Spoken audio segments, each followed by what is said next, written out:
But when you look at what he had accomplished, 4 national championships, you know, Coach of the Year, 2-time National Coach of the Year, coached 29 first-team All-Americans.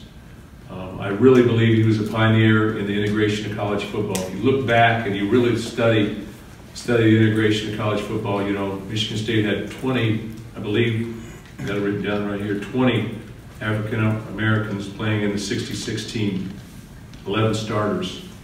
And you know that 10-10 tie, and not to be disrespectful to anybody, but Michigan State had 20, Notre Dame had 1. And they talk about USC and their game against Alabama. They had 7 African Americans on that team. So Duffy was ahead of his time. He recruited all across America, brought players in from the South, guys like, you know, when I came here and I walked into what was the Duffy Daugherty Center at that time, and sort of a little hall of history there. And I was amazed at 67,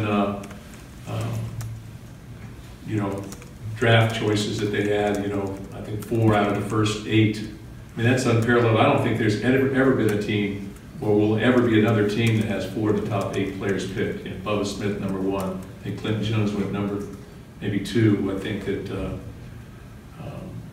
George Webster went 4, I think. And then there was Gene Washington at number 8. You know, they'll go back and you think about some of the players, you know, Charlie Thornhill, you know, you think about Baba Pisa, you think about Sherm Lewis, you think about Jimmy Ray, you know, the first quarterback to integrate college football and play for a national championship. You look at Brad Van Pelt playing here, you know, but he had so many players, so many great players playing here that really he was ahead of his time. I mean, the guys on Time magazine, you know, I'm not sure if I'm as funny as he is, let's say that. But I think that he really was a bigger than life type person.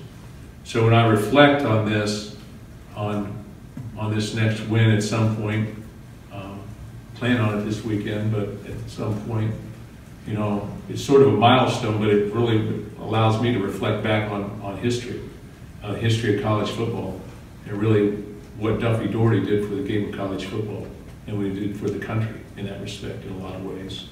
And that's what I remember, and the players that I've met from his teams, you know, love the guy. And so when I look at things like that, you know, it's a humbling experience, but you know, we're here now. I honestly read Isaiah 41:20 and I just sort of feel blessed.